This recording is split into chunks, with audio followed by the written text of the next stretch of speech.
Hello everyone and welcome to episode 4 of Mike Plays RP1 Redux. So, last episode what we did, and you can see a link to that episode up here if you would like, but what we did is we completed our small biological payload. We got it up over the Kármán line and returned, our first thing to return safely back to the surface of Earth, and that got us a mitt full of reputation, some more science, which I really got to start spending. Reputation is good because reputation improves your subsidy. If we take a look at our budget here, we get here an average subsidy of 101.8 curb bucks, and that is coming from our that's directly connected to what your reputation is. So you want to keep that reputation up. I am working with a bit of a surplus here. I would love to hire more staff, so I might begin to investigate that. Our funds are a little bit less scary than what they were just a little while ago. And the reason why I would like to get more fun is because if I open up here and look at my staffing, I got 40 engineers and 55 researchers. 10 of these engineers are busy pumping out small sounding rockets, which basically is all you've seen so far in this series, but I am working on a V2 rocket. It is 38% of the way done. It's due to be done on July the 7th. It is now, by the way, December 8th of 1951. This is July 7th of 1952, so next year, so still several months away. So I need to hire more engineers to get that going quicker. As well, I'm researching stuff. We unlocked our first node last episode. I'm now researching what's coming up next. Post-war rocketry is what's coming up next. And that will get us better engines. That's due for, it's not too far away. That's already 59. Okay, that's not so bad.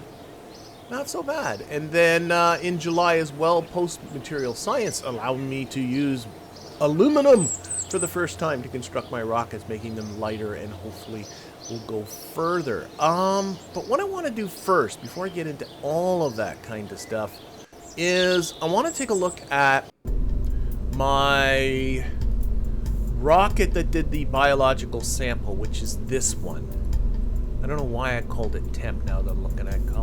Just call it bio. These names are getting too long. Save. And a small biological payload. I was imagining my head cannon had mice in there, and it got up over the Kármán line of 100 kilometers, came back and returned them safely. But one of the things it didn't do is it didn't stage particularly well. It ended up just not staging the payload at all, and I had to manually stage it. So I want to investigate my program a little bit and think about how I can get that to work a little bit better. So let's open up our Visual Studio here. This is the basic program here. Simple countdown, that all worked. Deploying payload, and I could hear it staging. If I go to my launch function and look at the deploy payload function, it did do the staging, but I heard the sound, but it didn't stage. And sometimes one of the issues is just to put in a simple wait, and it can be wait 0, and it's just the game itself, like it gets to this and then it immediately goes to that, and the games, they call them physics ticks, and if stuff happens between ticks, it can miss a step, like for instance this staging. So I'm going to just put in a wait 0 here, see if that makes things a little bit better. It's not crucial, I can do it by hand, but that gets it to force it to wait a physics tick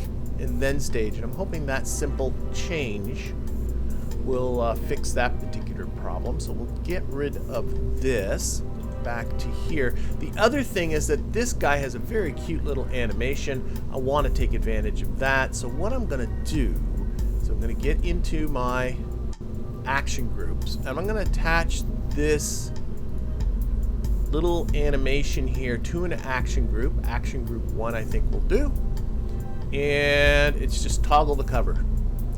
But what I like to do, because I like everything to happen kind of automatically, I'm just a sucker for that, is I'm going to get a smart part. And by the way, a lot of these parts that I use in this game, they're the, not the timer. What do I want this one to be? Oh, no, I know what I'm going to do. I'm not going to use the smart part, but just to mention, the smart parts are not something... Yes, I am going to use the smart part. part. Oh my god, the Pro Altimeter Pro. I'm still thinking about the staging.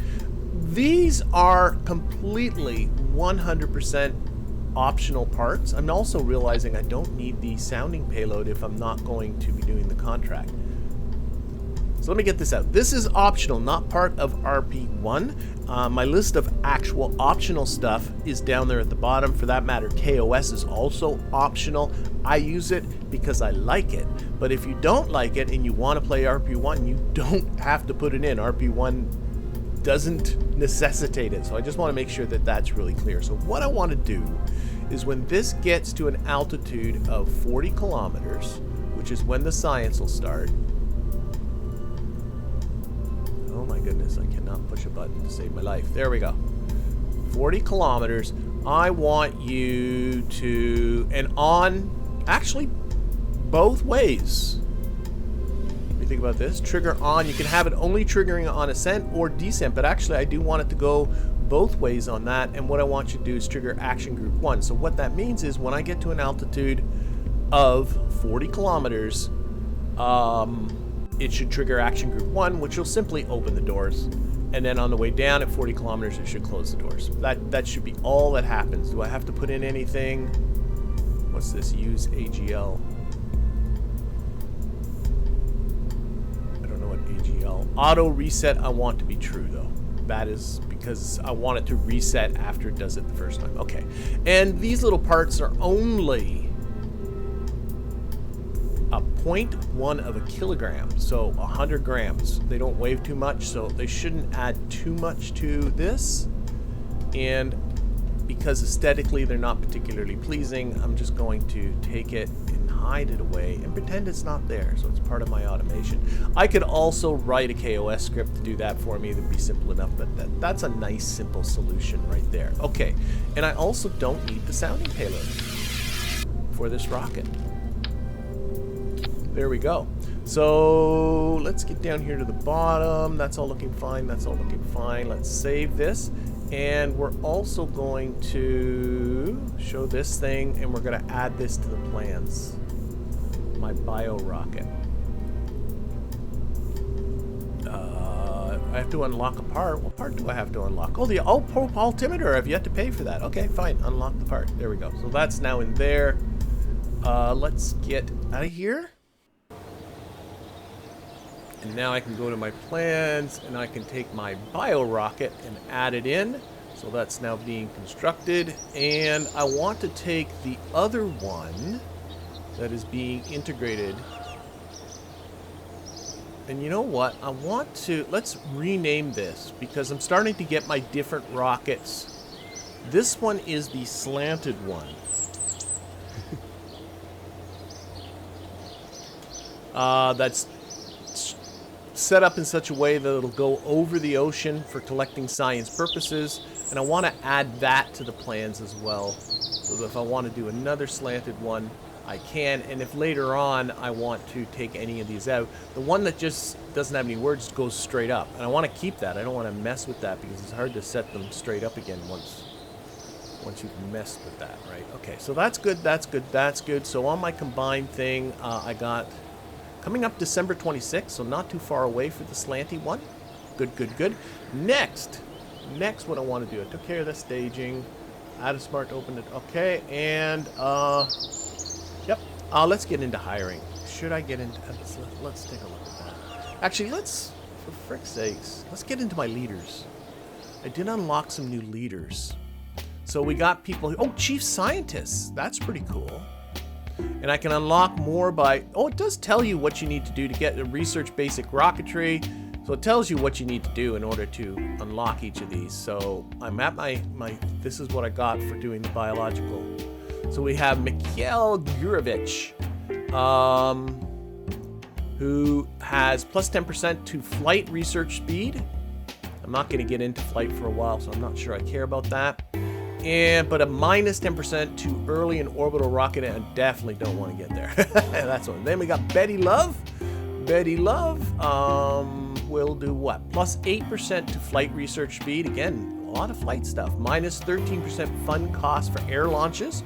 Oh, once I get into planes, these people would be great. And crew safety. I'm not going crew, so ooh, good people for when you're doing start to do crew stuff. Okay, create composite propellants plus 12% to solid rocket engine research speed plus 40% to integration speed of solid rocket engine parts. And and that will help a bit. I do have an SRB on my little sounding rockets. And plus 15% reputation decay. So your reputation will decay more quickly, is what that's saying. But he's the best candidate so far. And Theodore von Karman. Where have I heard that name before? Anyway. 6% to solid rocket engine research speed, plus 6% to flight research speed, minus 5% speed of VAB integration. Okay, so slower integration, but higher research is what that's saying.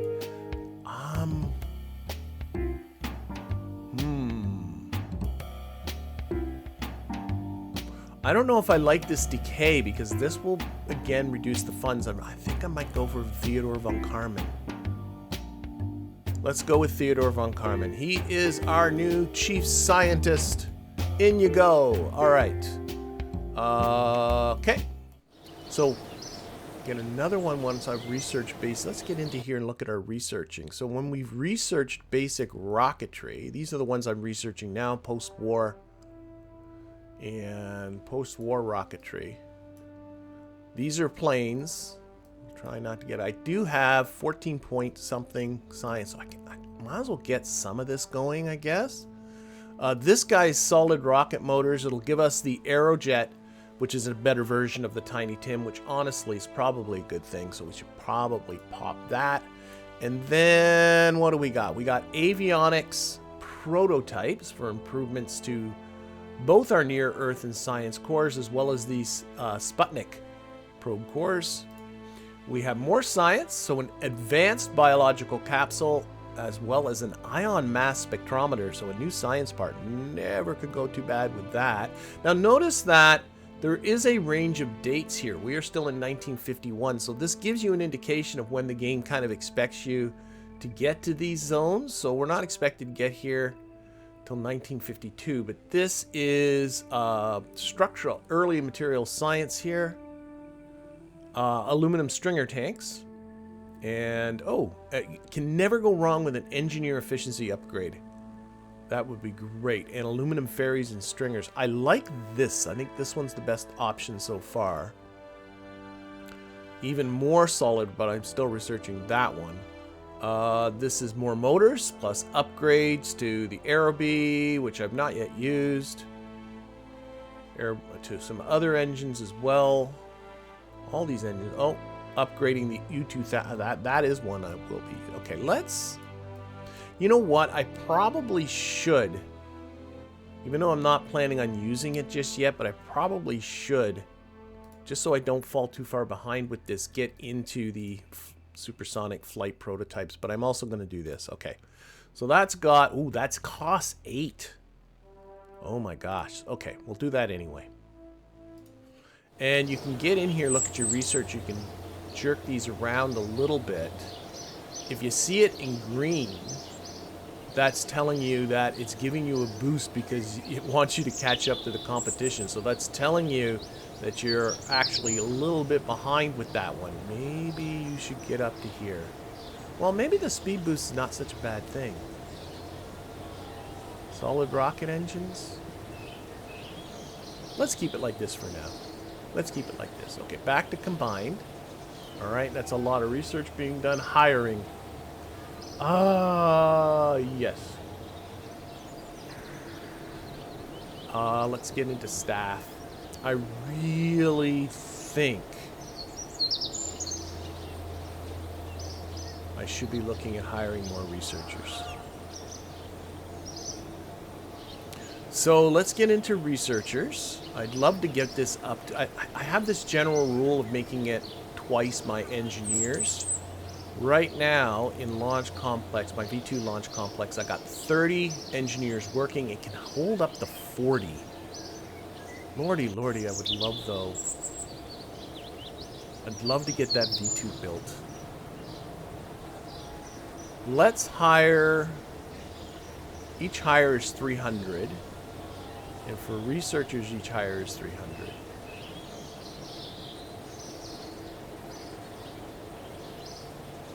Okay, let's hire 5 more researchers, and I'm going to keep a close eye on my budget and also a close eye on the total amount of money that I have. 1, 2, 3, 4, 5. Already wimping out. I'm already wimping out. That's got that budget too close to 0. Okay, a few more researchers. That will get things going a little bit more quickly. Okay, okay. We'll get things built eventually.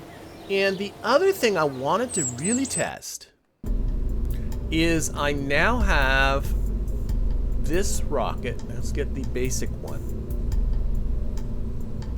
A U1250. No payloads, just going straight up. But I do have the improved avionics, and the improved avionics is just a little bit lighter. And this has got all the science aboard. I've just lost a little bit of weight in doing that. Let's save it. But what I want to do is simulate it and see just how high it can go. So with the old avionics, this thing could just barely get to 140 kilometers. Sometimes it did, sometimes it didn't. Now I want to see, can it more consistently get above 140 kilometers? And I'm thinking about science, because there's science. 140 kilometers is the boundary into low space, and there's science to be had there. So I'm just going to run my basic sounding program.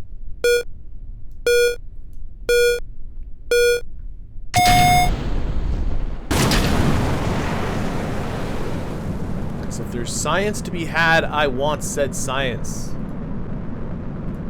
So this guy is equipped with a pressure scan, telemetry, and temperature scan, none of which are going to work until we're above 140 kilometers in altitude.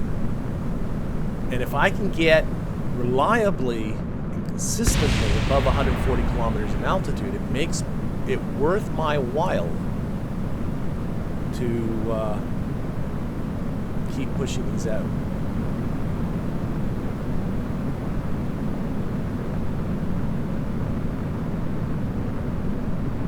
So let's do a little time warping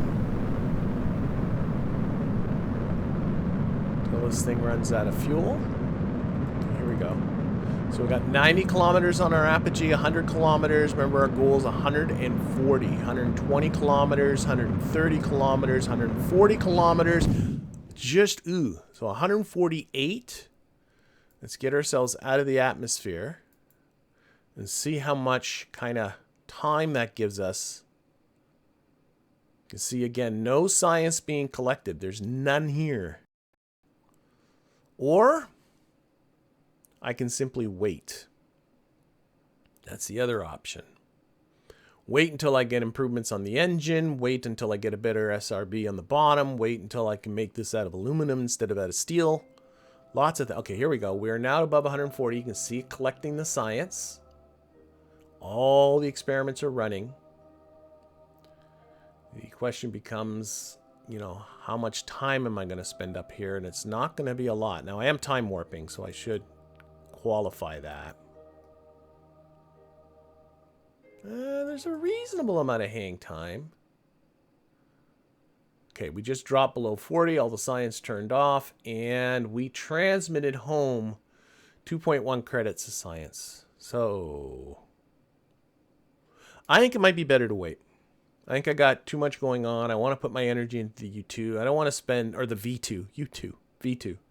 So let's revert this to the editor.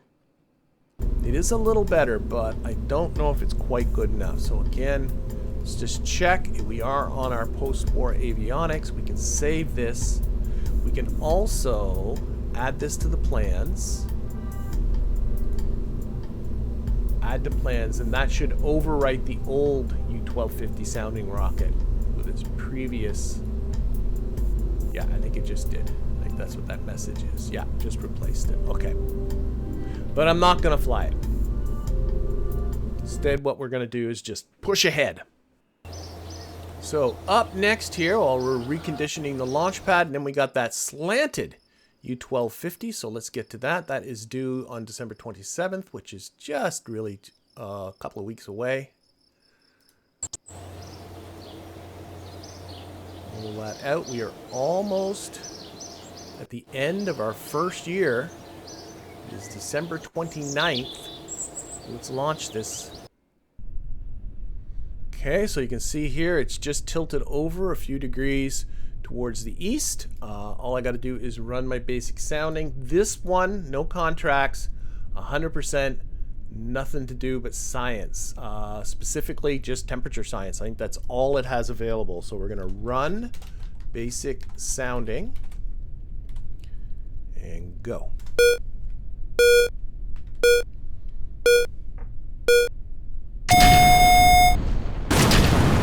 Yep, excellent. Okay. All engines have ignited.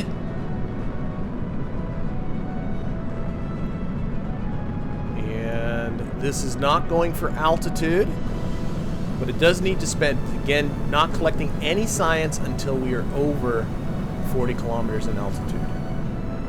Then I'm hoping to get some more out. It'd be interesting to compare how much science this gets compared to the one I just tested. I think the one I just tested, I think it was like 2.1, 2.2 science. They cost about the same. They're pretty much identical rockets. The only difference is this one's on a little bit of a slant.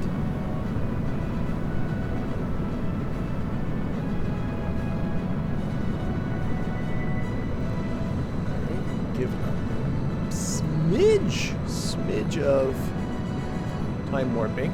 Always a little nervous about time warping. Okay, 30 kilometers in altitude. Our apogee just cracked the Kármán line.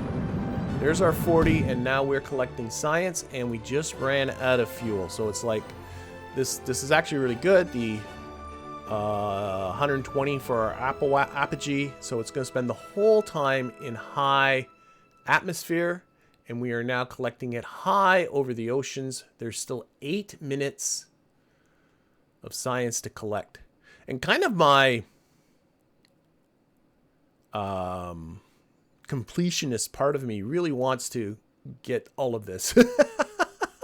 And I am actually thinking, I think I'm better off going for altitude rather than going for distance like this. Because there's only 1.9 science left to collect here, and it's going to take over 7 minutes to do it. So I'm thinking the slantiness is going to collect me less science than just simply going straight up. And if that's the case, I might just start switching to going straight up. Okay, we've reached our apogee. We're on our way back down. This is also clearly just going to explode. I just want to make sure that's clear. I could actually disable that and just let it land in the ocean. That would have been something that would have been done, but it'll explode. We like explosions, right? So 1.3 science so far collected, correct? 0.9 science only. Oh my gosh, 1 science now. It's now going into missile mode here.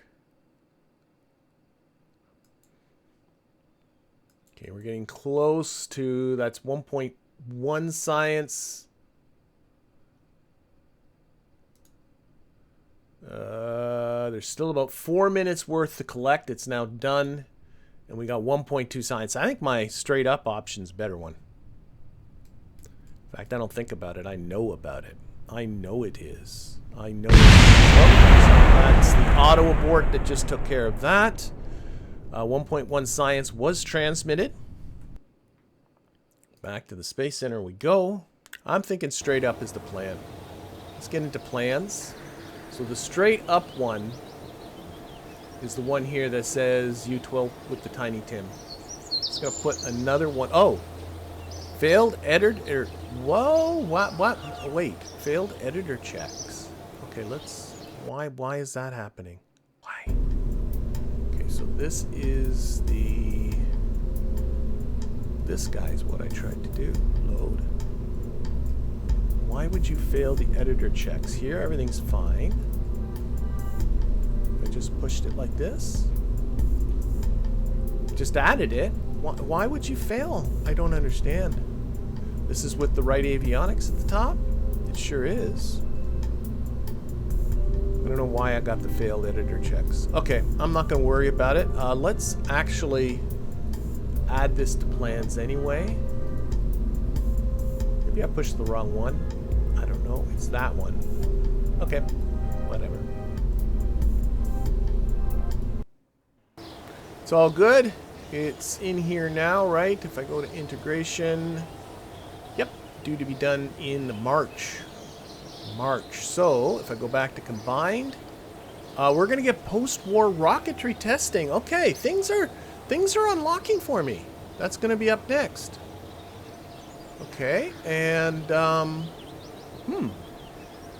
interesting. How am I here? Low biological. Oh no, I did the first bio. What's this low bio? Okay. Low biological is take the biological sample, get 75 units of sounding payload up to an altitude of 120. And then I think the advanced biological is the bigger. Yeah, that I haven't unlocked yet. But this one maybe. Okay. Maybe once I get the new motors. But I also have this guy, 18 reputation for taking 75 units of sounding payload up to a particular altitude. I like the reputation, that gets me money. And then there's the difficult ones to get 75 units of sounding payload to 130. Okay, I'm getting a little excited about these new motors. So let's time warp. We are now into 1952. And we have just unlocked... Well, oh no, that was just reconditioning the launch pad. And we have just unlocked here post-war rockets. So we now have upgrades to motors. So this is the basic one, but I now have an upgrade to this motor. I'm pretty sure. So let's open up the engine GUI. There we go. And I now have, it's currently the U1250, but for 2 funds, I can unlock the U1700. So the U1700 has 4 more seconds of rated burn time, more thrust, more ISP.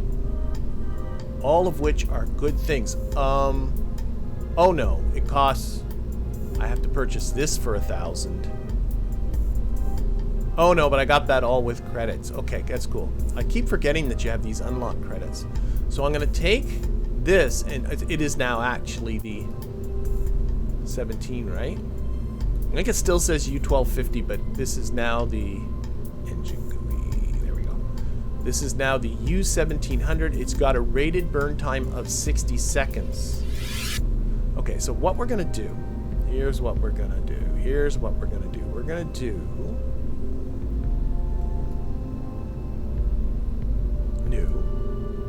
we're going to do a new static fire test. So we're going to get a little bit of an avionics core going here. We're going to put a fuel tank on the bottom of it. You saw me do this in the first episode. We're going to put in our new U1250. But I can now upgrade that to the U17. Oh, it just cost 2 funds over what the previous one. That's what that was about. Okay. So the 1700, what we'll do is bring this down to Earth here a little bit. Put an arbitrary amount of electricity. Oh, it has a ton of electricity in it. And put on some launch clamps.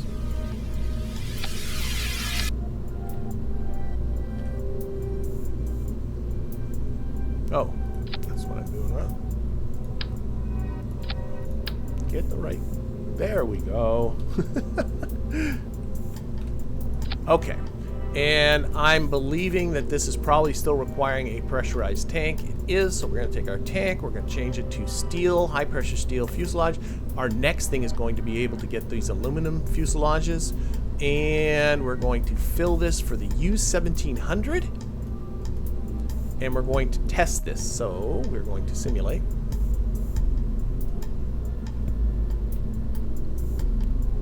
Oh yeah, I don't care about it. It's saying, yes, you seem to have an awful lot of electricity aboard. It's okay. She's not gonna fly. Okay. Oh, sorry for it being in the dark. I didn't realize it was nighttime, but I think I'll just... This is not going to be a high... Here, what we can do... Switch to... Oh, it is on day. Don't be like that. Here, we'll make it... Yeah, you should be able to see that pretty good.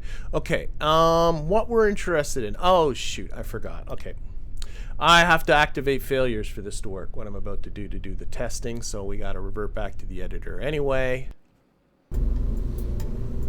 Okay, let's try and simulate again. I know I got a lot of batteries. Let's add, let's say 15 hours to this. See if that puts us in the day. I have no idea what time it was. I've not been checking. It is still nighttime.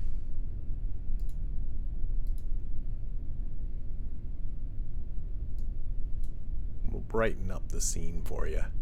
Okay, so all we're going to do is, once again, this has a rated burn time of 60 seconds. We're going to throttle this engine up, and we're going to run it, and we're going to see when does this mean time between failures really starts to plummet, and see, you know, give us a good idea when, on average, is this thing going to fail. So we're going to fire this up. Let's go.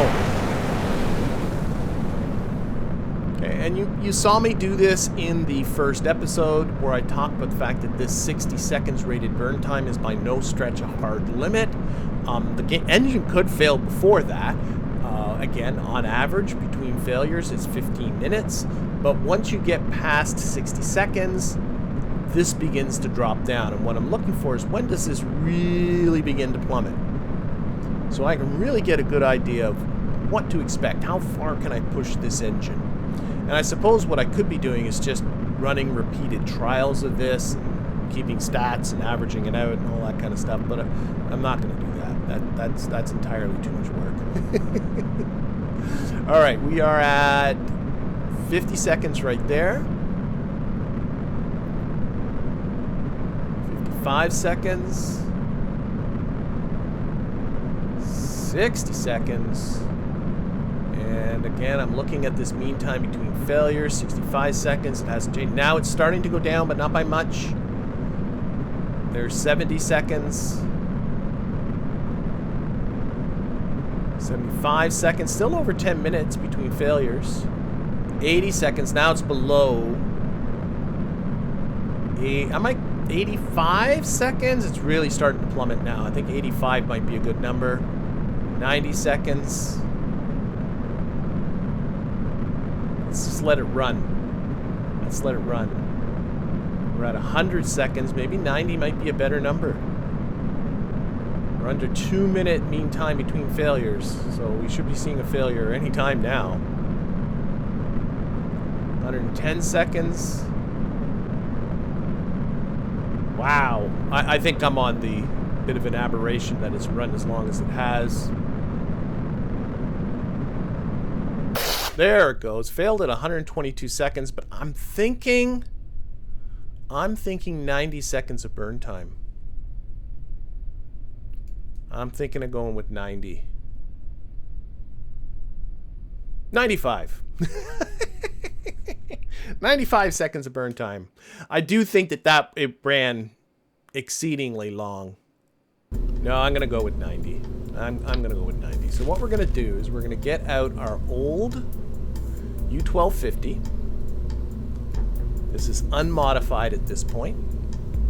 We're going to take this engine, go into the engine GUI. We're going to go to the U1700, and then we're going to open up McJeb.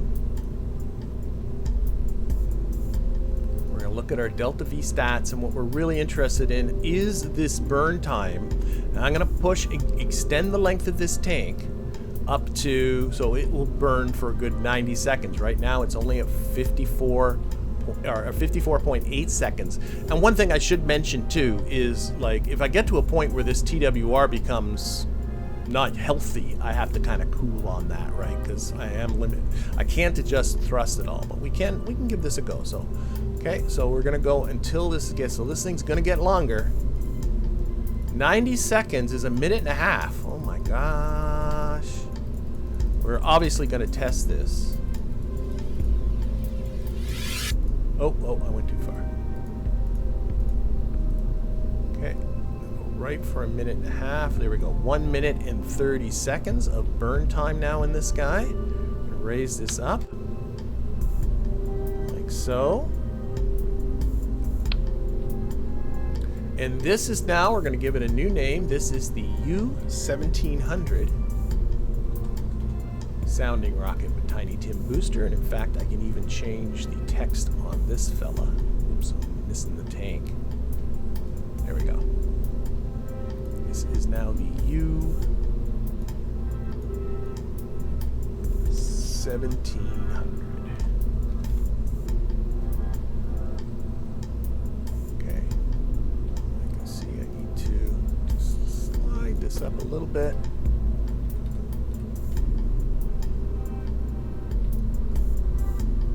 Lovely. Okay, so it's 1700 on the other side. It sure is. Okay. Let's simulate this. So this is longer, clearly. What I'm interested in is how high can it go? What was it, 130 kilometers for the difficult sounding payload contract? There's something to think about. So, saving. I also have a contract. Oh, there's lots of contracts, I think. So let's see what it can do, and then we'll take a look at what contracts this opens up. Okay, so we're simply going to run basic sounding.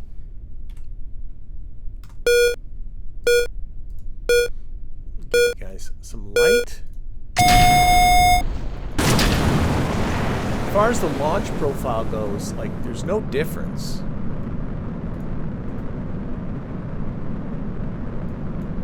Get rid of that Delta P stat window. We don't care about that. We can run it on the exact same program as before. It just should definitely run longer. So give it a little bit of time warpy to. Oh, what happened there? Engine failed. I didn't even know I had engine failures on. How did that happen? Ran for 25 seconds and failed. Okay, let's revert. Restart the simulation. It just blew itself up. Restart this simulation. What the heck happened there? Are failures enabled? I believe they might be. We'll keep this pinned here. Again, give you folks. Oh, it's already pretty bright. Okay, run basic sounding.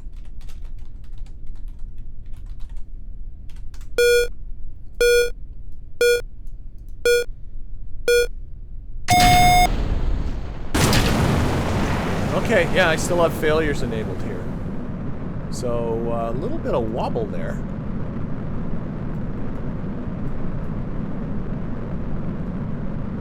I guess that's okay. Here's our Tiny Tim. Finding the ground.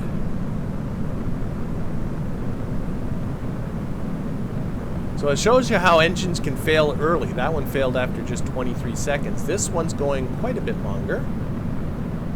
Keep watching it. We'll get a better... It's actually not too stupid. If I need to shorten the tank, I can. We just passed our rated burn time of 60 seconds. Remember, I put in a minute and a half or 90 seconds of fuel. You can see our mean time between failures are starting to drop.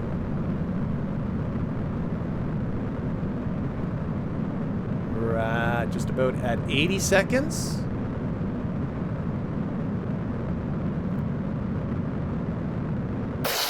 And it just failed at 84 seconds. So, little bit of fuel still left in there.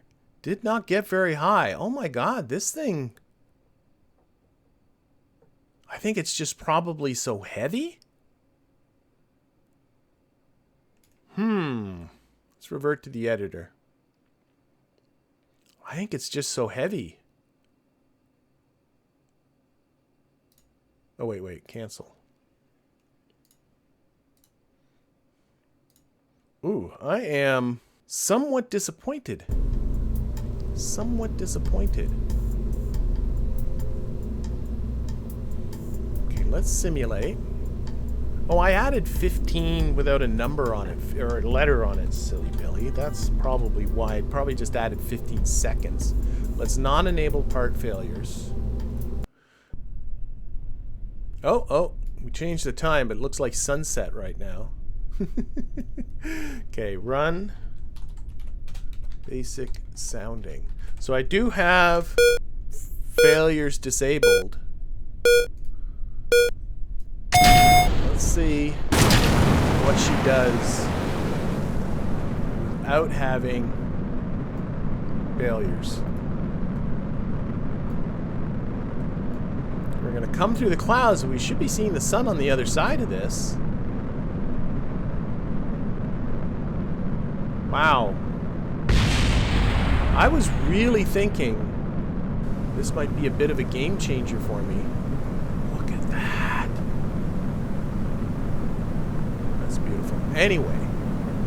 But I am becoming less and less convinced that's going to be the case. So we're going to let this guy run until it runs out of fuel. Notice now the times are not going down, so it's not going to fail. It's simply going to go until we are out of gas. And see what altitude it gets to, but we could have an issue. Noticing I should be moving these fins further down too, but we could have an issue just with this thing being just so heavy that it's just not punching itself off the pad. You know what I mean? And just as a result, not getting to nearly the same altitude as it did before. Or maybe there was something going on and we got sub-nominal thrust. Okay, now we're getting some altitude here. This is 100, 110,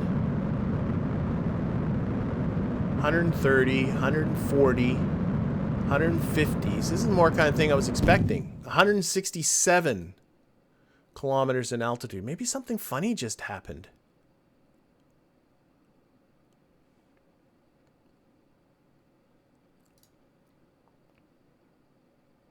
Revert to editor. Okay, now first off, I'm noticing the fins are mounted. That's when I increased the length of the tank. The fins didn't move down, so I should move these fins down a little, like so. Not that it was unstable or anything, but it's certainly not going to hurt to do that. And I'm going to simulate it again. This time I'm going to put the part failures on again. Let's go to 12 hours. That should be a nice daylight time. There we go. Run basic sounding. Really watch this engine. Like maybe we had some subnominal thrust there and wasn't paying too much attention. Does this thing have, by the way, all the science aboard? That's the other thing too. It does.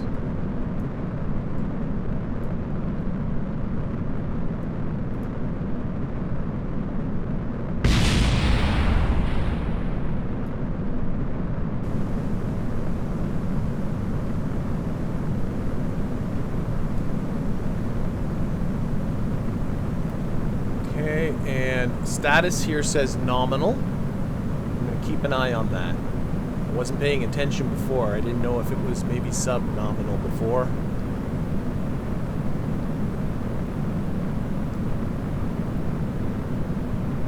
A little bit of time warpiness to this again. I mean, there is a definite RNG element to all of this. Sometimes you just get bad launches and there's nothing you did wrong. Back to regular time. We have well past our 60 seconds. We're still nominal thrust. 90 seconds. I thought I put 90 seconds worth of fuel. It tells you what McJeb knows. Okay, this time it's doing it. Like 161. Definitely higher than before.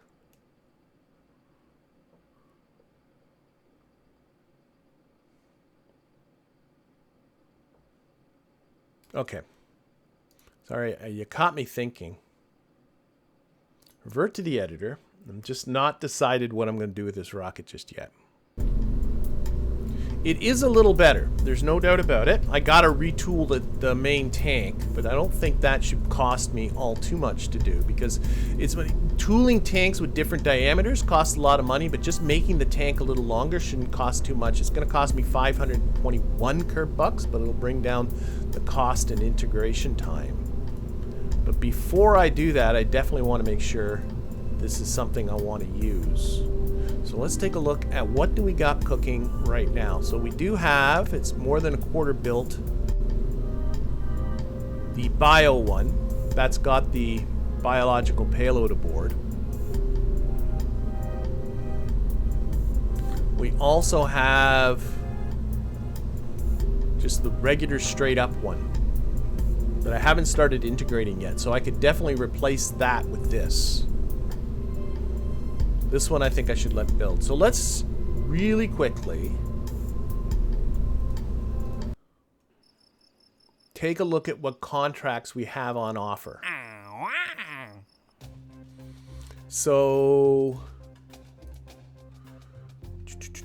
there is a reach suborbital trajectory and return uncrewed, which is to get up to an altitude. Oh, and this, I already have these people. That's interesting. This was to get to an altitude of 140, but I'm looking at these names. I remember Betty Love, Jack Parsons, Von Karman. I already got these people. I don't know what crack, but it is 13 reputation and knocking off one of the required contracts of this program.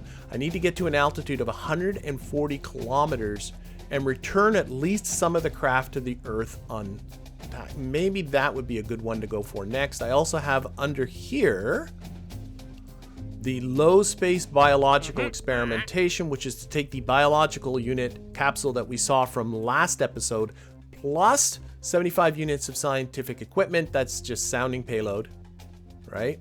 Yep. And get it to an altitude of 120. So I'm hoping this might be capable of both. There's also this altitude sounding difficult, which is to get 75 units of sounding payload. Wait a minute, is that the same number of sound? Yeah, it is. So this one looks easier. And that gets me 27 reputation. If I can get 75 units of sounding payload to an altitude of 130 kilometers. So I got 3 contracts that I'm considering.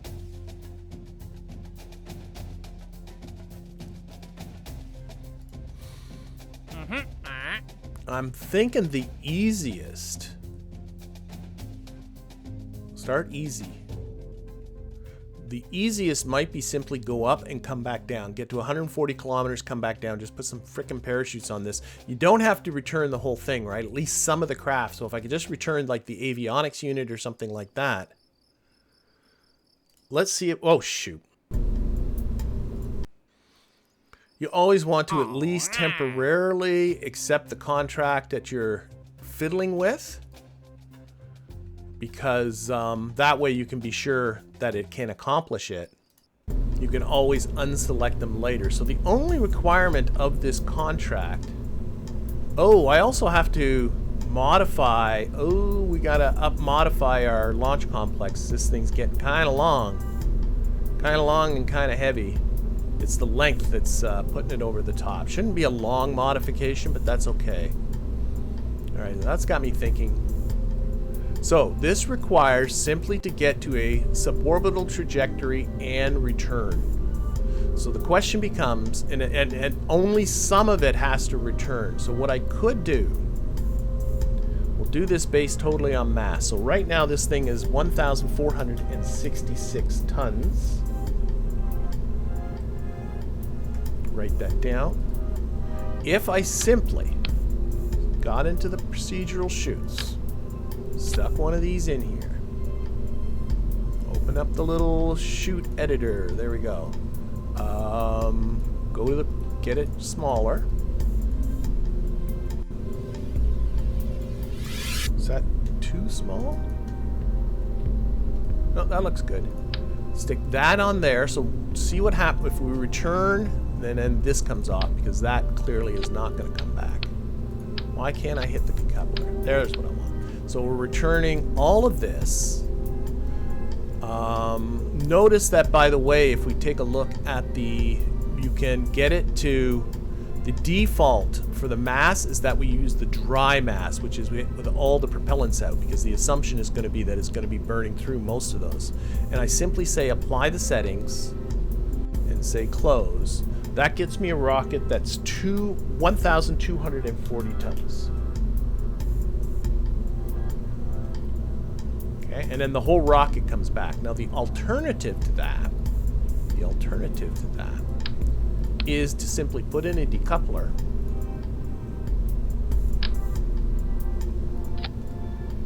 Shrink this down to the required, I believe it's 300 millimeters, right? Yep. Oh no, it's bigger than that. What is it? 370 millimeters. There we go. Stick that in there. Oh wait, reset the parachute, because now it would only be returning this top bit. So just show the parachute editor stuff. Say apply settings. That's going to make the whole parachute system lighter. Put that on, and now the total mass is 1,230 tons, which is significantly lighter. So this is what we're going to do. Oh wait, shoot. Oh no, it's still a direct comparison. Both times I didn't have the, I did not have the booster on, but I didn't have the booster on for both of those two comparisons. So I think the comparison is still good. It's 10 kilometers lighter not to return the whole rocket. I want to get this altitude. Okay, so we're going to go with this.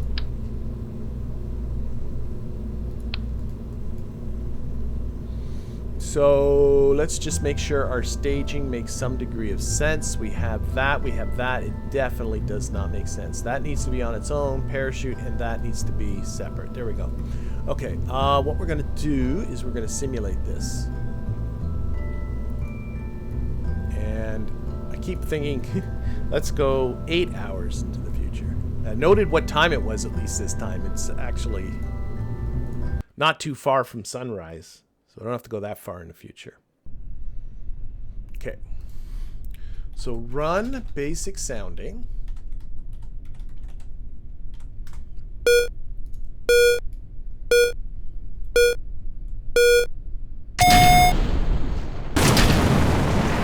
I think I still have parts failures enabled. I do. I still do have failures enabled. So this needs to... Da-da-da-da-da. This needs to... Why do I have... Oh, I'm doing the whole wrong button. I always push that one instead of the contracts, but I don't know why. So... It needs to get what it calls a suborbital trajectory, but I believe for that it needs its apoapsis to be above 140 kilometers, if I am not mistaken.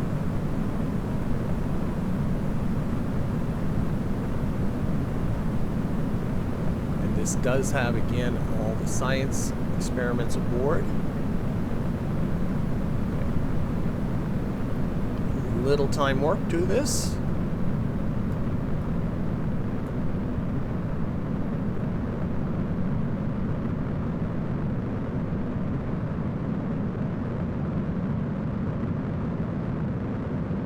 Time warp off. We're at 100.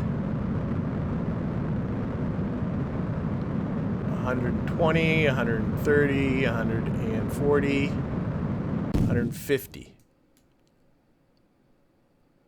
And I think this little get to suborbital trajectory will not go green until we are over 140, but that's going to happen.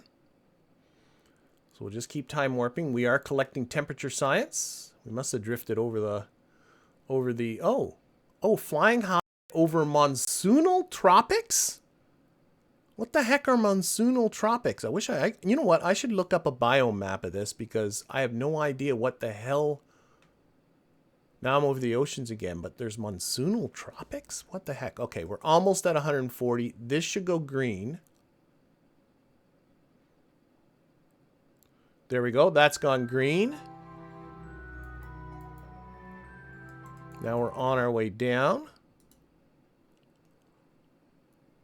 We can now, oh, we can abort this program because it's going to try and blow up rocket. Don't want to do that. But what we can do here is stage. Had to stage twice. Isn't that interesting? Earlier in this, I was thinking it had to do with physics ticks and stuff. I don't. I think I just need to put in 2 stage commands. Okay. So we're just going to make sure all the parachutes deploy okay.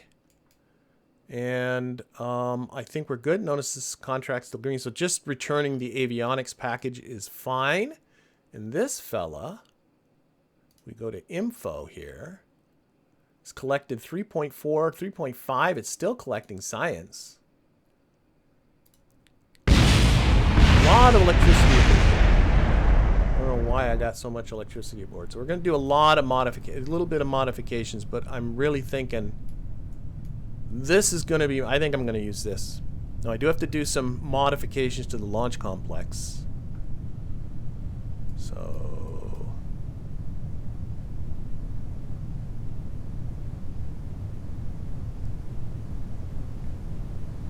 falling in the ocean, that's what it's doing. Let's see, are you gonna, there goes those, there goes those. Wait for them to fully deploy, make sure we got a nice slow speed here, but then I think I'm gonna end this. This is like the ride that the Mousies got last episode. The reflections in the water, like, am I seeing the surface under the water? I think I am. That looks really nice, or is it just reflections of something? I don't know. Anyway. We're up around 3.5 meters per second, even a little slower, so we're all fine. We're all fine. So we're going to revert back to the editor. A plan is coming together. So what we're going to do, the contract's going to work. This is unfortunately too long for this launch complex, so I'm going to have to do a little bit, got to get some construction happening, but it shouldn't take too long to modify it. But if I go here, I already have my guy with the bio thing on there. So what I think I'm going to do is I'm going to finish the integration of this anyway. So this is the old U1250 with the bio guy on it. And we're going to just not do this one. So what we're going to do, yeah, scrap that vessel. Gain some money. We're going to finish the integration of this. Then we're going to modify our, because as soon as we start to work on the launch complex, we stop building. So we're going to modify this, and then we're going to push in one of these. That's going to be the whole plan. Okay? So what we're going to do is I'm going to, let's save it as it is. Because probably most of the time I won't be recovering it, but we'll save this as it is. There were some changes I wanted to make. Oh yeah, I wanted to think about, yes, wanted to think about just automating this a little bit better. So if I bring up Visual Studio here, this is not too different from the simple bio one here where it just says deploy the payload at one point. So basically I'm going to take this program, I'm going to say File, I'm going to say save this as, I'm going to call this sounding recover, like so. And what we're going to do, save that. What we're going to do is into our launch functions, I'm pretty convinced I just need to put in 2 stage commands here now because I had to stage twice You know, and if it has an extra stage, it's not going to hurt anything. So I'm going to put an extra stage command into that. Then we're going to go into our boot files, which is this one. This is going to be for the file save as. This is now the U1700. Save it. And we want to run sounding recover.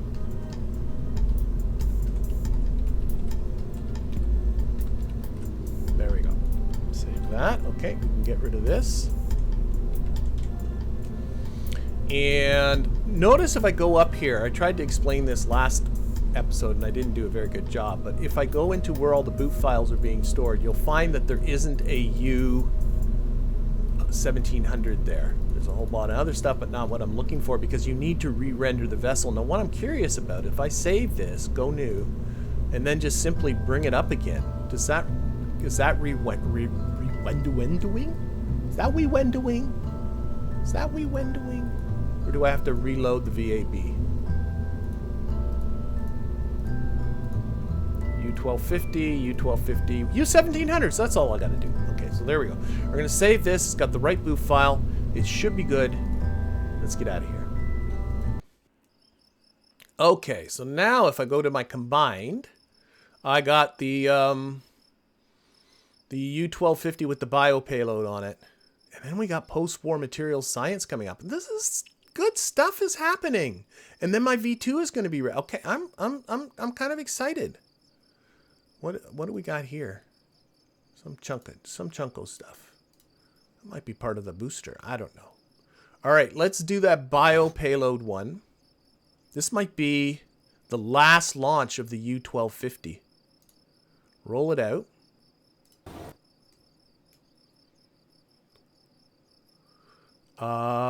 Shoot, we're gonna warp to sunrise. What time is it? It's 12 hours or 10 hours. Yeah, okay, we can afford 10 hours. I don't want to launch it at nighttime. Okay, and we're gonna launch. And after this is done, we're going to upgrade the launch complex and probably not fly too many of these anymore. We're going to be moving into the 1700. Okay, so this one is all for science. All for science. We got biological samples aboard, and that's going to be it. There's really not much to do, no contracts or anything, so we're just simply going to run simp bio payload, which is completely hinged on my ability to type. Boom.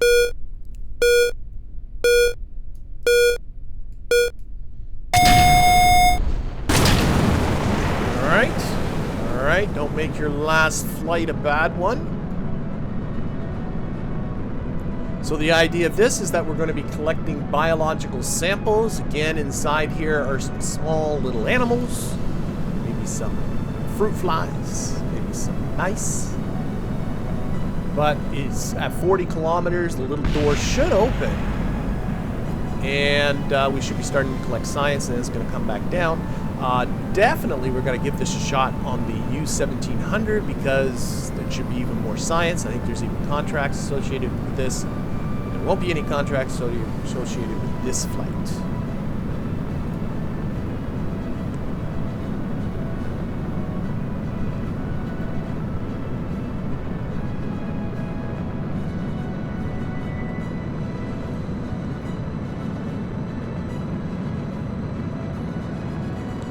Time warp off. Oh, we just had an engine explode. Thankfully, that was just before it ran out of fuel. So our engine just exploded. Our science is being collected anyway. So this is going to turn into a successful mission regardless of the fact that the engine exploded. But that was kind of funny. Little door opened automatically. Remember I set up a little smart part earlier in this episode to deal with that. And we are collecting science. This science needs to be returned in order for it to count. It's adding it to a slot, and somehow it's adding weight. which I don't understand, but I think it has more to do with just the mechanics of how Kerbalism works, that samples always carry weight.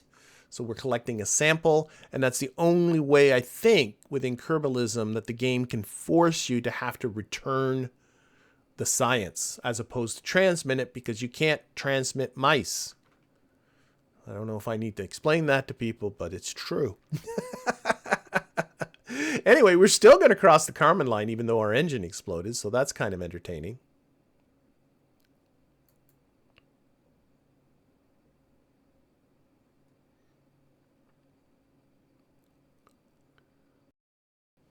Okay, so we've crossed the Kármán line.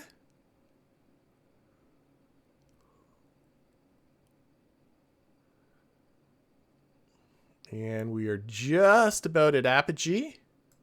KOS should let us know. Should detect that. There we go. Apogee reached. And when we cross 100 kilometers on our way back down now, that's when this payload should deploy. We'll see how that goes.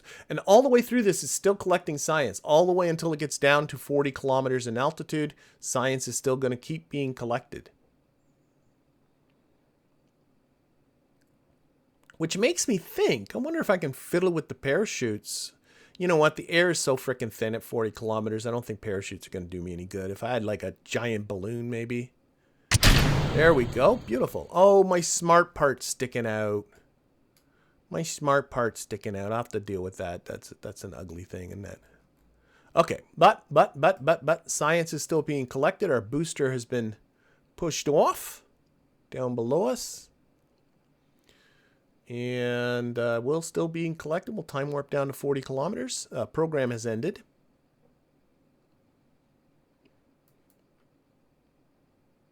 Parachutes are armed.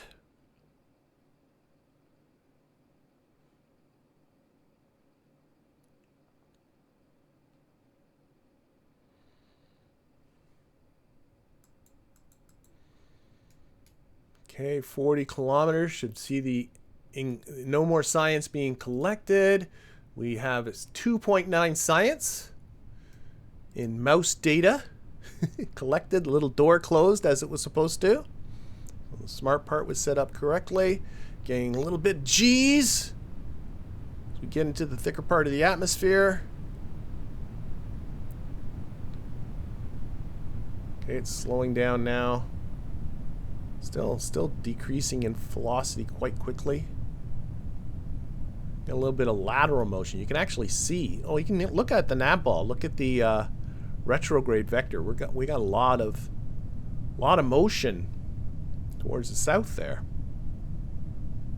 Is that the north? That is the north, because that's the retrograde vector. Silly McBilly. Okay.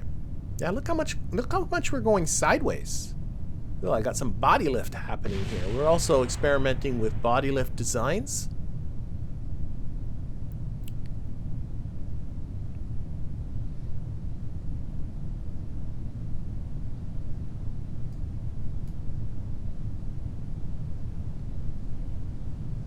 And we are definitely going to land in some sort of alligator-infested swamp here. There we are.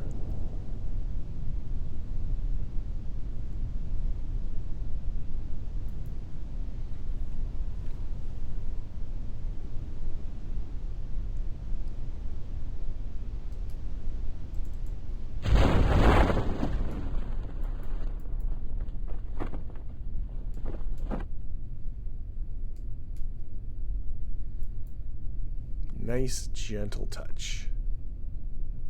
Little funky things happening with the water around here.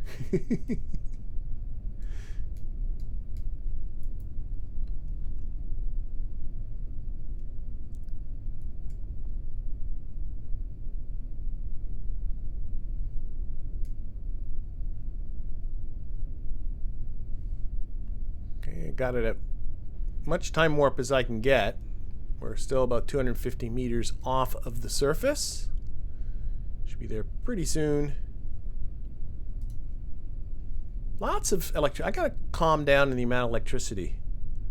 There's way more electricity than Not quite sure how I... Oh, maybe when I upgrade... Oh, because I upgraded the avionics. Probably uses less power. Okay. I'll have to check on that. Okay, we're down. Nicey nice. Recover. There we go. And also, this is, again, Kerbal construction time. There's the recover to this. These are grayed out. I can't do it because there's not enough of a vessel here. But if you have vessels that you plan on reusing again, obviously, this doesn't count as one of them, you get the option to recover it either into the spaceplane hangar or the VAB, where you can, like, you know, edit in more fuel and then simply refly it. Obviously, that's meant mostly for planes. Okay, so that's got us a bit more science here. What do we get? We have 2.9 from that biological sample. There's still, we've collected less than half of what's available for that. Maybe our new rocket can do more for us in that department. But the first thing we got to do is upgrade the launch complex. So we're going to get our U-1700 right here. And I just want to check, make sure it does have all the science that I'd be wanting. It does. Let's look at the electricity. So this has 23 minutes of electricity. It obviously uses less power. It's about the same amount of kilojoules. I think I had 75 in it before. So clearly I don't need that much. So we're gonna... Let's get it down to about 15. What happens if I put in 50 kilojoules? I mean, it is less. Oh, I think what you got to do, I always do this. If you just turn something off and turn it back on, it recalculates the electricity. That's 23 minutes. 30 kilojoule. Oh, wait, I got to apply dimensions. Silly McBilly. Preserve, apply, preserve dimensions, and then turn something off and turn it back on. And now it's 15 minutes. Okay, I'm going to go with that. Close that. And this is the post-war avionics. It is. So what I need to do, because this is a little bit too long, I need to modify my launch complex so that it can handle up to a 15-meter long rocket. Sure, we'll go with that. And this is going to take 15 days. And I don't know what existing means. Set the LC stats to match the current. No. I don't want to go to the current. And then we'll reassign our engineers. Yep. Yeah, so this is going to take 15 days, cost 522 curb bucks. I think I have the money. So what we got to do is we have to warp to the completion of that. This is telling us we have unassigned staff. Yeah. Oh, actually, I could take those staff for those 15 days. Might as well. And assign them into the V2 complex where there's room for them to work. So I have 40 engineers, so we can put this up to 40. Get them doing at least something during that time. And then we can warp to the completion of Launch Complex 1. There we go. Go back to our staff. I don't think they went back automatically, did they? No. So we got to go back to the V2 complex, take out those 10 people. Back to here, put those 10 people back in. I guess I could redistribute those engineers a little bit more efficiently. I don't know. But what I want to do is go back into here, take this rocket. I think I have tooling to do. Yeah, I gotta tool the new tank here. So tool all that. And we're going to build that guy. So that is now added into here. And it's coming up in April the 15th. And then what I also want to do is that window. Is do a version of this that doesn't get recovered, because this is really just for a contract.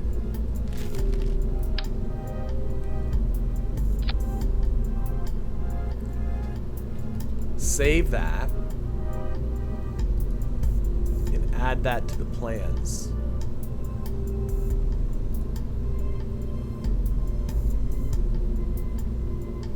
add to the plans? I don't think it did. Did I miss the button? There it goes. Now it's there. Okay. And do I want to build another one? I'll probably do. I want to start banging off these contracts. Let's get out of this. Back into here.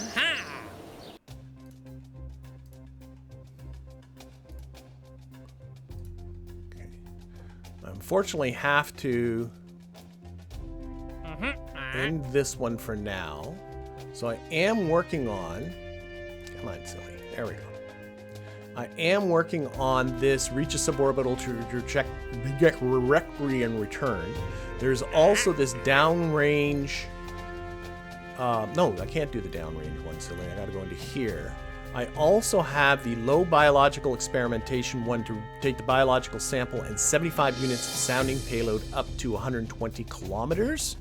And I have this advanced sounding rocket, difficult for 33 reputation now, to get to 130 kilometers with 75 units of sounding payload. I think this is the easier one. So let's see if this rocket is capable of it. So what we're gonna do is take this guy, stick in our 75 units of sounding payload, which we have used up-teen number times before. So this should not require any additional toolings once I get it down to the dimensions. So it needs to have a diameter of 370. It needs to be a high-pressure aluminum fuselage. We need to open up the tank UI. We need to scroll down and put in our sounding payload right here. We need to look at the amount of sounding payload we have. There's now 60 and a half, so I need to increase the length until it gets to 75.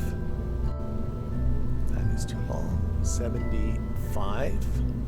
There we go. And then we can stick this on the bottom. And if I go to the tooling, there should be, yeah, there's no tooling that needs to be done because I've used this tank up-teen numbers of times before. We will do a little bit of playing around with colors. I think that was the pattern that I commonly use. Make that orange and make this metallic black. Wonderful. And the whole thing is, can I do this? Sorry, where is it? Right there. Can I do this contract? Does it require me to return? It does not. It doesn't require me to return the payload or anything. Just need to get to 130 kilometers and come back. So let's see how this does. So we're going to simulate. It is daytime, so I don't need to jump ahead in time. Let's stop with the enabling part failures. I don't think I need to do that anymore. And here it says run sounding recover, but I know that's not right, so I want to run, I think it's called, you know, there is a list command, by the way. If you go list, shows all the programs you have available in the current directory, and I believe I have one that's simply called basic sounding, yes. So I'll have to change, if this works, I want to change the boot file.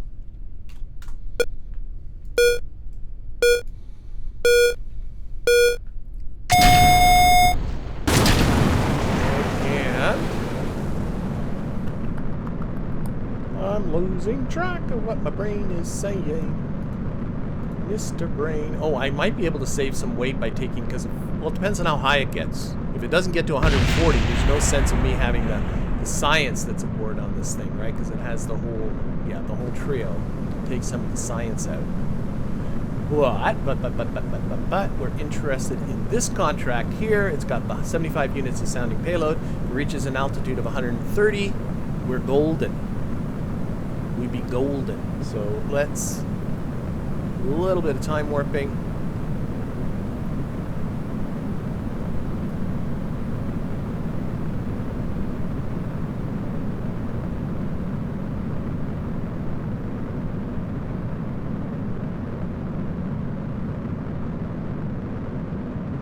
It is falling over a fair bit. Seems to be. I think it's the extra weight of this sounding payload. What have I put? Whatever. Doesn't matter. I think we're going to get it anyway. Maybe not. Maybe not. Nope, it's not making it. So this ain't got quite the oomph. It ain't got quite the oomph to do the 75 units of sounding payload. That's a good thing to know. That is a good thing to know. Okay, so we're going to revert this thing back. Not far, like 126. So what we're going to do is just bring up the basic one again. U1700. And we're going to put one in. This one's going to be for science. So we're not going to do this contract. But it does have the full array of science in there. We're going to push that into our building queue like that. We're going to go into mission control, do the contract that I know I can do, which is not this one. So I need a better rocket before I can get to that. You know, the V2 is going to be able to do that easy McPeasy, but that's a lot of rocket to do some simple contracts, isn't it? You can see how they don't want you to stack a whole pile of contracts, like build one rocket, you can just do them all. Like, no, you gotta bang them off one at a time. Okay, so we got our 2 U1700s coming, one of which should be built to recover. So let's get to the first one. So that's coming up on April the 15th. But we aren't far from our V2. I'm hoping to get to that. Let's roll that out. And launch. Okay, so this is the one that we tested just a while ago to do this contract here. To get to Suborbital, which is 140 kilometers, and return safely. So we're going to run our sounding return program. Or sounding recover. And we're going to cross our fingers.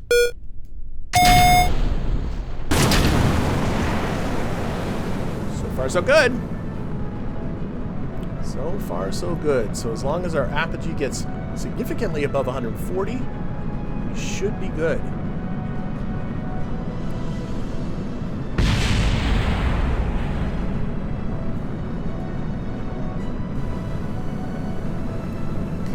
Again, we're going to add a little bit of time warping to the equation.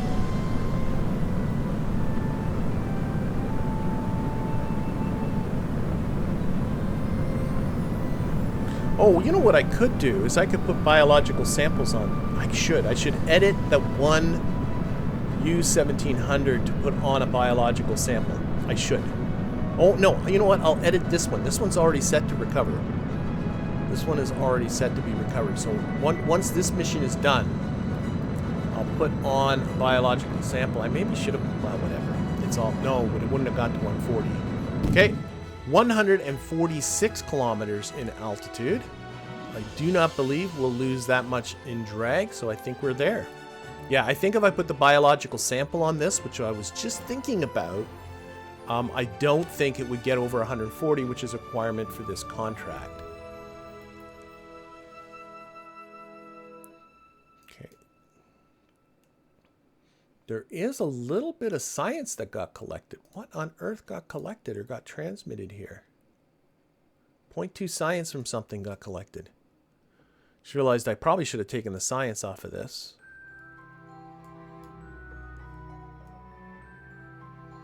Okay, we are in space. All we got to do now is return safely. There is now science being collected. A lot of it is being collected. The whole suite is going, and now it's all turned off again. There is a temperature scan. I got those high oceans again.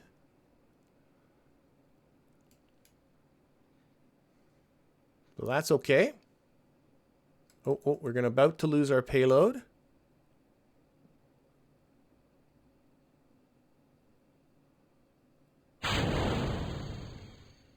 And it didn't happen. Oh my gosh. I thought I put double staging in there. Maybe I need a wait between the double staging. Let's just open that up again. Launch functions. Let's put in another wait. When in doubt, put in more waits. Not that that helps me now, but whatever. Okay, we are still collecting some. This one's doing pretty good science-wise. 2.5 science. 2.5 science is going to end, though, at 40 kilometers, so...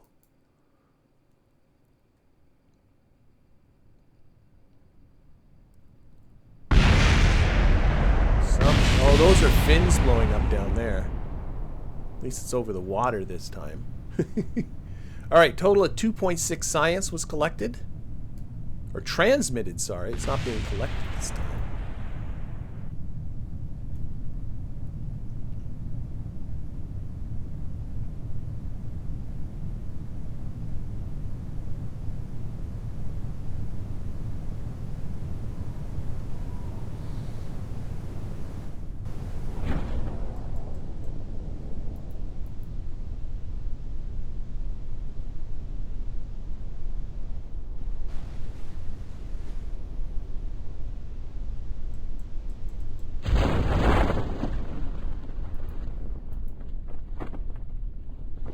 Okay.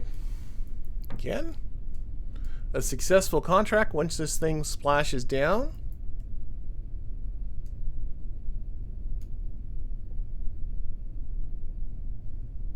Yeah, I think that's the thing to do. I think I'm going to take this exact same idea and put a biological sample on it.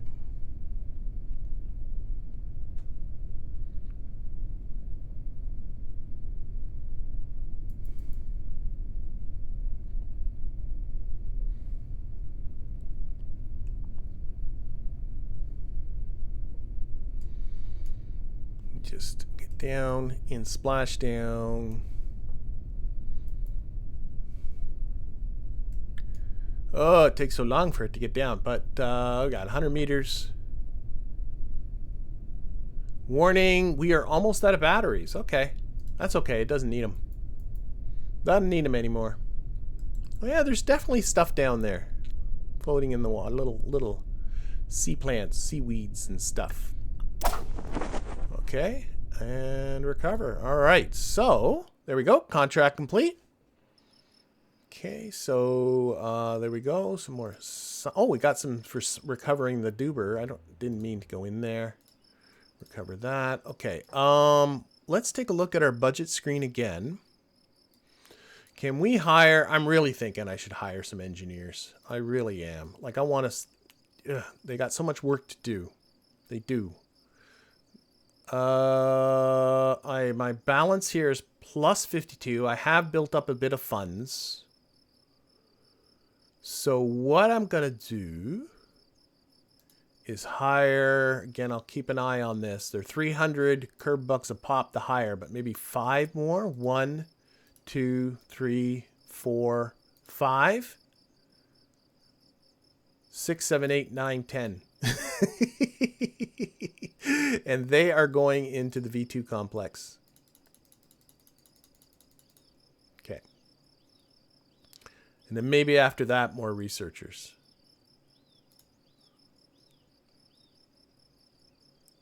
RP1 there. Now, keep clicking on things by mistake. I do got another U-12 750 sounding rocket. This is just... Oh boy, I'm starting to lose track. That is just a basic one, right? No contracts, no nothing. Yes, just to collect science. But what I want to do is I want to take this rocket that we got here, not for contracts. I want to take out definitely probably both the temperature and let's take out the science. Save ourselves some weight because I think once I put the biological sample on here, this thing's not going to be able to reach altitude anyway. That goes away. And then what I'm going to do is just sneak in right here, that biological sample. And this is going to be for science. That's the film camera. There it is, the biological sample. Not even going to test this. This should be fine. Should be fine. All the staging is still sensible. Just got to check that.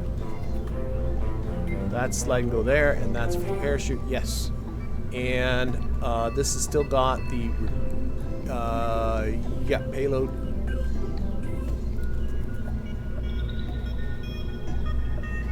U1700 payload. I guess that's what I call it. Okay. We'll keep that the same. And put a smart part on it. Same smart part I had before, the Alt Pro altimeter. Stick that on there. I'm going to make it so it does not stick out the bottom like it did last time. We're going to put this on to auto reset. And at 40 kilometers, it's just simply going to open the door. That's it. Trigger action group number 1. And this is going to be, whoops. I am going to toggle the cover. It is absolutely of just because I'm a sucker for little animations that happen automatically that I do useless stuff like this. Okay. Well, that might be why it was leaning a little bit one way or the other. Does Mick Jeb give you any information on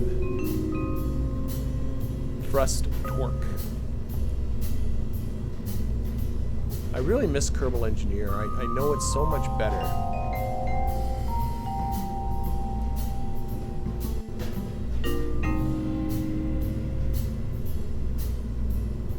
Nothing here.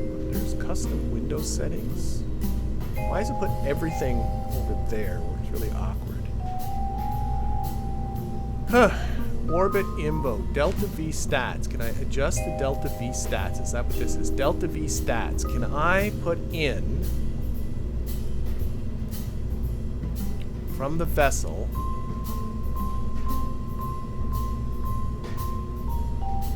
oh, I want torque. Torque, baby, torque.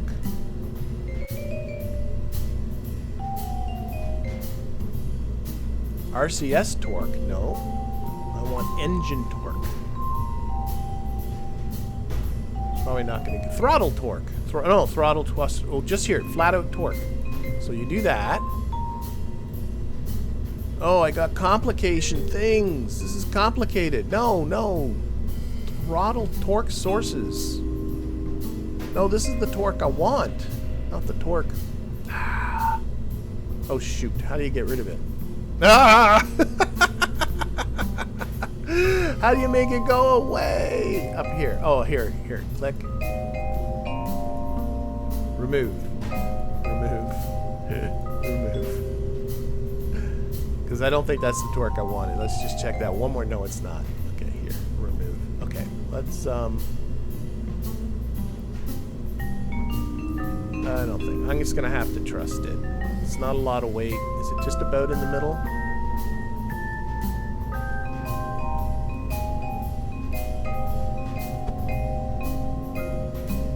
There we go.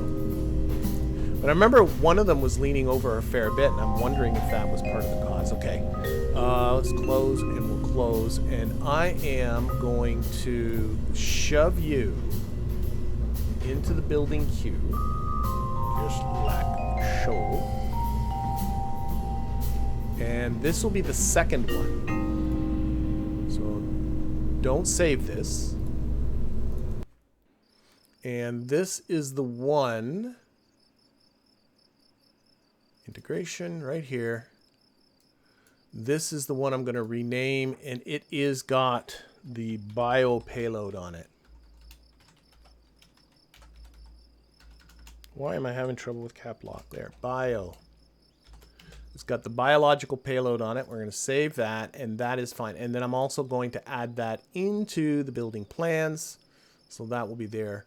And I think this one, has the wrong boot file, if I'm not mistaken. Boot file should be just regular. It's just called. Do I have a U1700? I do not. Okay. Let's open this up for a sec. Forget it. Doesn't matter. I'll remember what to do. He says. Of course I'll remember, he says. Ominously. Okay. Let's see what we're doing. We got to recondition the launch pad. We got our first U-1700 sounding rocket coming up. And then we have the V2 number 1. Oh my gosh. This is getting super duper exciting. Okay, we're rolling that out.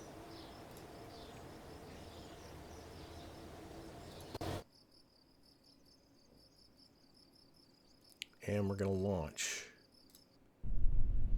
This is the boot file I wanted to change because this thing will not be recovered. This is just, yeah, this is just going up for science. That's it. It should have the whole battery of science up, maximizing altitude, getting science. We're going to run our basic sounding. And that is it. Go. Go, you stinker McPants.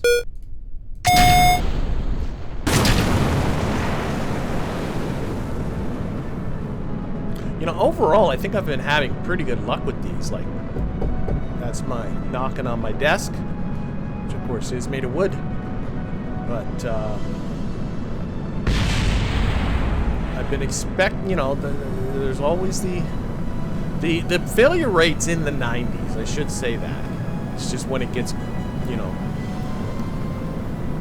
been doing pretty good. As long as this gets over 140, there's science for it to collect. Should be a fair amount. And then this thing is going to explode.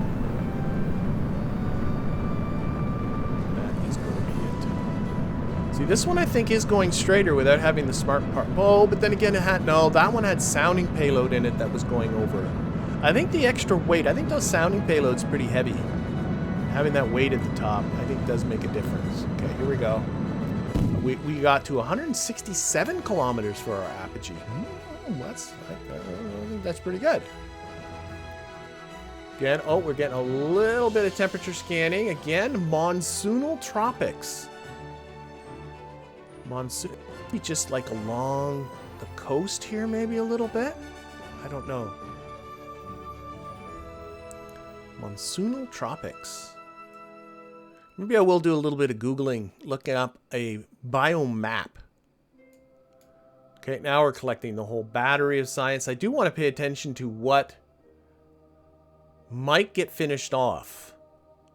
Because if any of these get finished off, like telemetry is not too far off.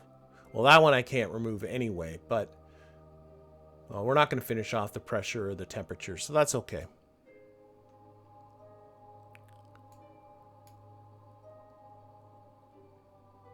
Okay, apogee has been reached. We're on our way back down. Again, once we're below 140, that's it for the science. We are getting very close to finishing off telemetry. And we are definitely going to be finishing off the telemetry. So telemetry science in low space is done. Total of 3.3 credits have been awarded to me. And now we are below 140 kilometers. The temperature is still running. And this is the high over the oceans. And oh my gosh, I'm a little excited. This might finish it. If this stays above 40 kilometers for the next 30 seconds. Okay, so much for those diagonal ones I was shooting before. This one's getting the job done. Just incidentally.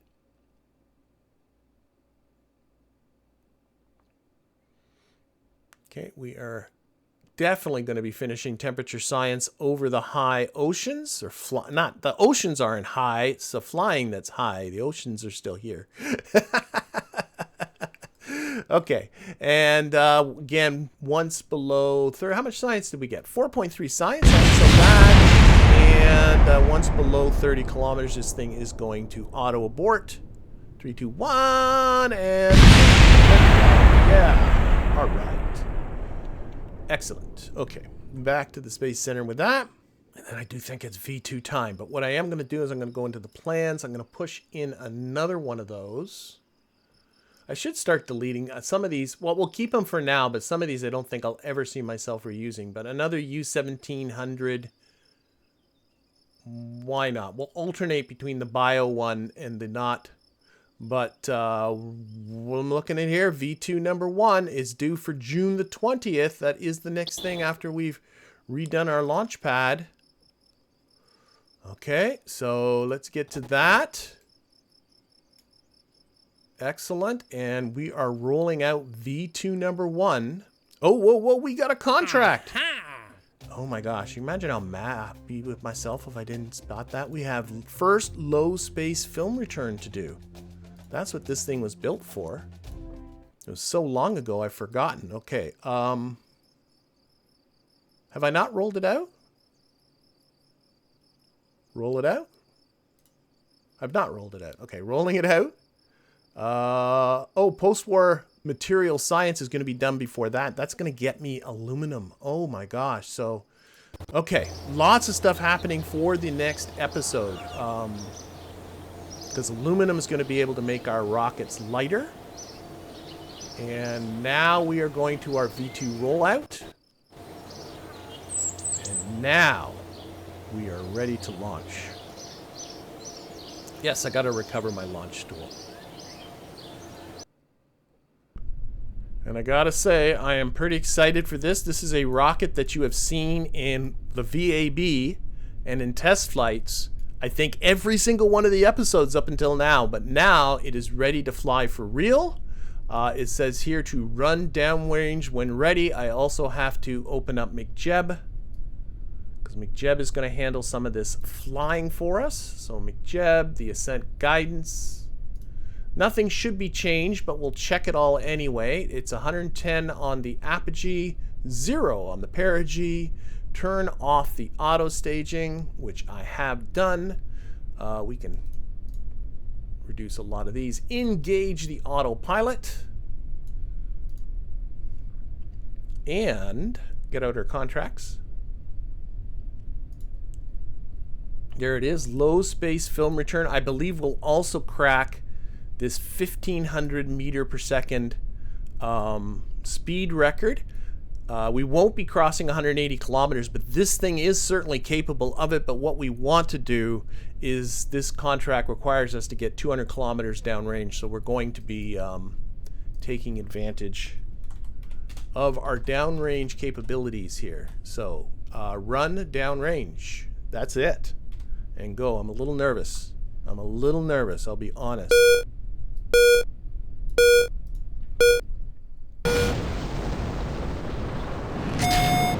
Okay, doke. We have ignition.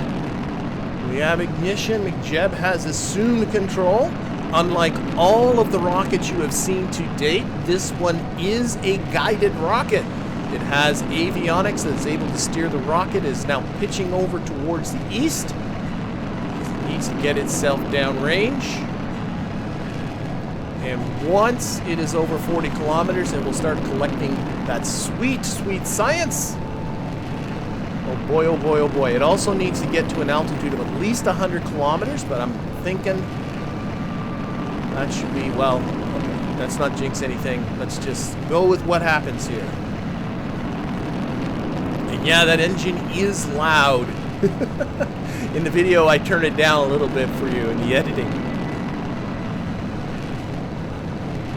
I noticed in a previous one, it was really loud. Okay.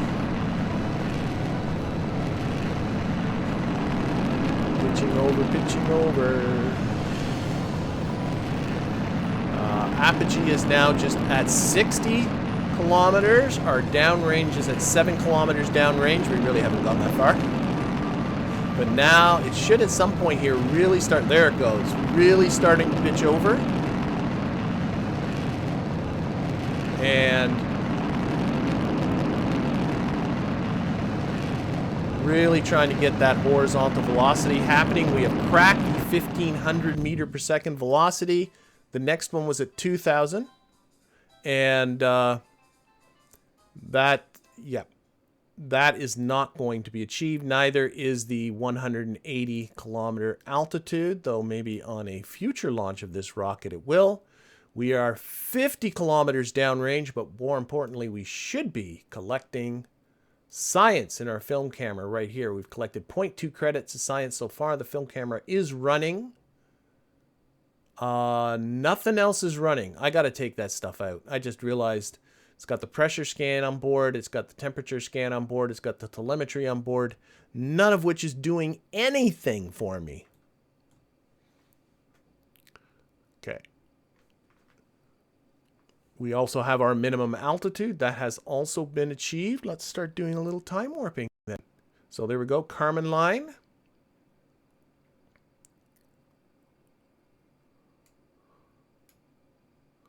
Watching that downrange distance. What are we at here? 152 kilometers downrange.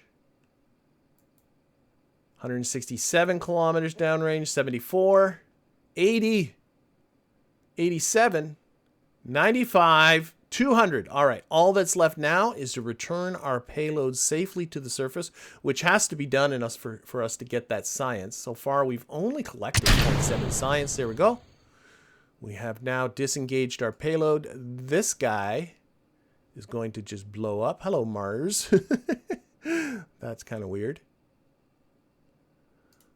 But this guy shouldn't blow up. That is the plan. Okay, ascent guidance isn't doing anything for us anymore. I just realized that. Oh, was that still on, by the way? It should. It is.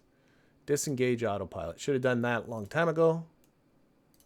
Once this thing runs out of fuel, the only means of attitude control is the gimbaling that's in that motor. And once that motor is out of fuel, it completely loses attitude control.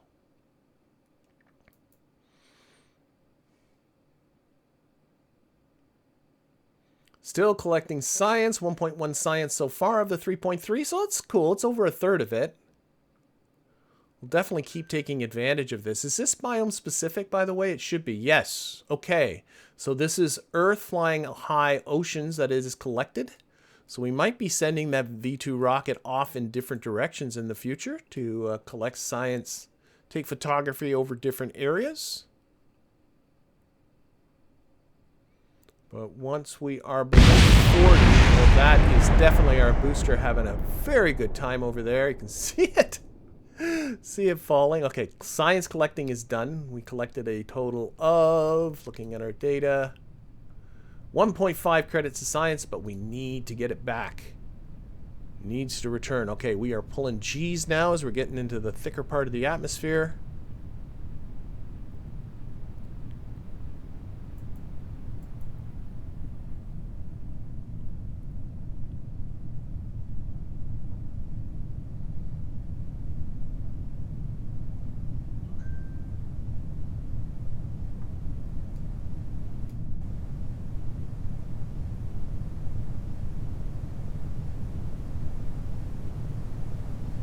Okay, and we should be seeing parachutes deploying any moment now. There we go, as we come into the clouds.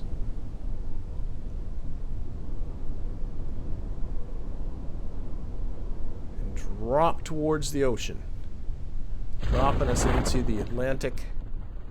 Awesome. Okay. Okay, first V2 launch. Successful. Exciting. I get more nervous about the V2s because it's such a freaking expensive rocket. It takes so long to build. You have to put so much resources into it that when one does a failure and you got to blow it up, it's not a pretty sight. Okay. In the meantime, though, we are closing in on the end of this.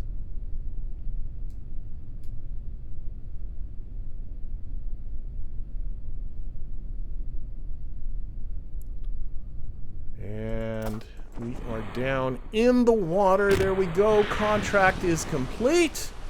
Get rid of that window. We can also read our messages that we got here. Well done. Our scientists are now studying the sample to see the reactions from the journey. 13 reputation for that. We have, I am pretty sure I've gotten these leaders before. Maybe I can use those leaders in a different spot. Ooh, I don't know. Maybe. But, oh, and even more leaders. Oh my gosh, more leaders and companies. Like, yeah, these are, oh, right, we get external, we have contractors now. We have our speed record of 1,500 meters per second, and we have our contract for our low space film return. Excellent, both media and our scientists will be excited to see those lovely shots. But that is going to conclude this episode. I hope you enjoyed it, and that I'll see you around for the next one.